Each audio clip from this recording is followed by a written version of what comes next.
day mga ka-EA support. Today's video, ayan no, gutom na.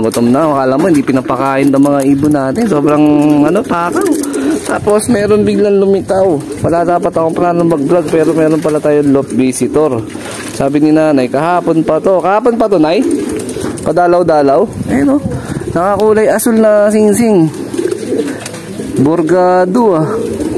Wala naman akong gantong ibon. Loko to ah. Pumapasok yan dito kahapon? Dito. Dyan sa pinakaloob? Hindi kaya dati ko to ibon? Baka dati ko to ibon na eh. Bumalik lang. Ayan no. Ayaw na umalis. Dinadampot niya yung mga lalaglag na patoka. Sige na. Kain na. Walan niya kayo. So ang routine ko dapat ngayong Martes, magpapalow fly ako. Ang problema, napakahangin. Bukas na lang siguro. Although hindi naman umuulan, kaya nang delikado yung ganyan kasi kalakas na hangin. Pwede kasing sumerga ibon ng nagkataon. Ayan no. Bigyan kaya natin to ng holy water. Ayan, joke lang.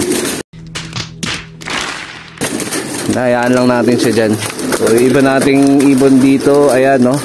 Tamang mukbang lang sila. So pinaka sad to say na balita nung last natin na training, kulang tayo ng isa. Ayun, yung isa pang MacArthur banded, 5 out of 6 lang tayo. Martes na ngayon.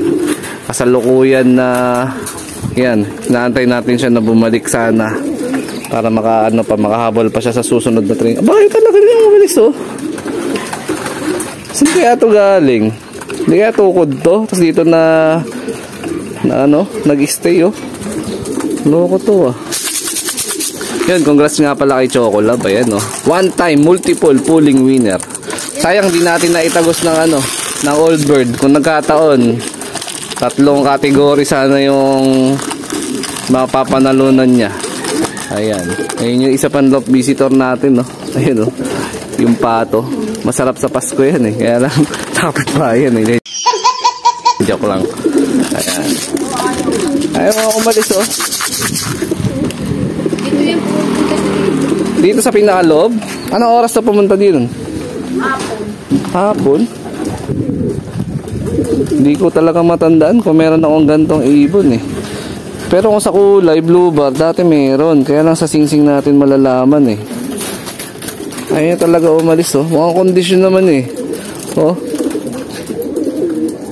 Taga dito ka ba boy? Oh. Kak. Tingnan natin hanggang mamaya. Ayan. Oh. Nangalahati na ba yung pag-ain? Ayan, sige. Mukbang pa. Plain water lang muna yung mga ibon natin. Tapos magbibigay tayo ng mga konting supplement na pang pang kondisyon. Ayan. Nga pala mga kalapatids, dun sa mga gusto nga habol ayan. So nilatag ko na sa pa-trending bird yung 3 ibon. Meron na nag-acquire ng African Black Eagle na flyer ko. So maraming salamat sa tiwala. So dito, meron tayo dito ng 3 ibon. First time natin gagawin sa isang latag. 3 ibon yung mapapanalunan. Second quarter, third quarter, tsaka fourth quarter. Ayan. So 1 per slot tayo. 3 beses na pwedeng manalo yung isang slot nyo. Ayan. Meron tayo ditong second quarter bird, masili.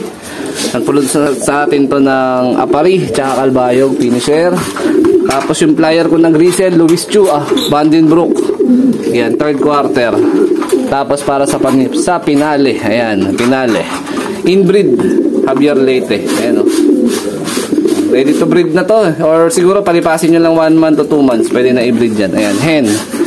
So, fourth quarter. Second, third, and fourth. Ayan. Nasa 30 slot na yun na tumalpak. Meron pa tayong mga bakante. So, PM nyo lang sa Facebook page natin. Ayan. Tingin nyo, pwede kayo magpalipad ng ganito?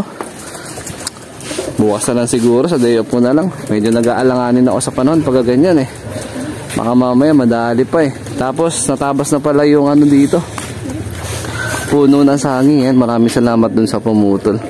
Yan, pinusuyuan. Oh, naglalakbay lang siya oh. Ayaw na lumipad. Walking na lang. Marami pa naman pusa dyan sa baba. Ayan, loko yung loft visitor natin na yan 75 years later. Mga kapatid, dito tayo sa labas. Dito tayo ng patuka. Ito yung poultry supply na binibilihan natin. Mga nagtatanong. Ayan o. Agrobel. Agricultural Trading. Ayan. Dito tayo, kids. Excuse po.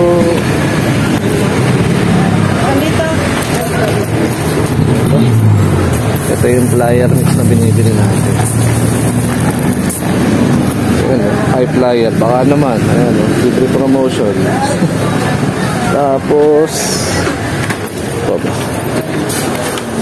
Malaki? gagawa na tayo ng ano. 150 yan.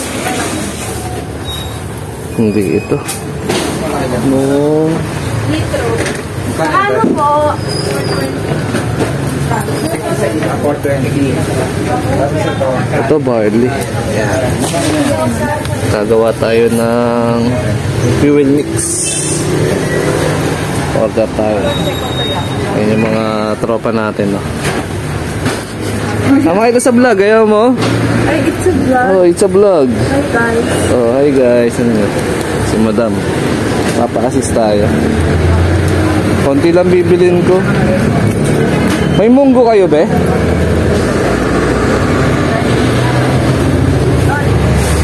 Walang... Ah, ito. Red sorghum. Magkano ang African, Tapos... Be, may hemp seed kayo? 460. Hemp seed, wala. Yun yung kulang natin. Wala tayong hemp seed. Lati ko alam po yun. Pero ito, goods na to. Eh, barley sila dito. Mabilis maubos to eh. Kaya bibili tayo. A few moments later. So yun, ito yung kinuha natin, no.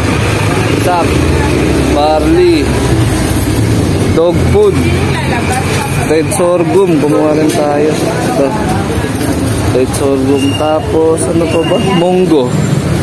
Tapos yung flyer mix. Eh, nabot tayo ng 1,000 plus. Sabi, bigat. Subok tayo ng ano, ng fuel mix. May kulang, wala silang hemp seed eh. Baka sa Shopee na tayo bumili. Ayan si Sir, nagwawalis.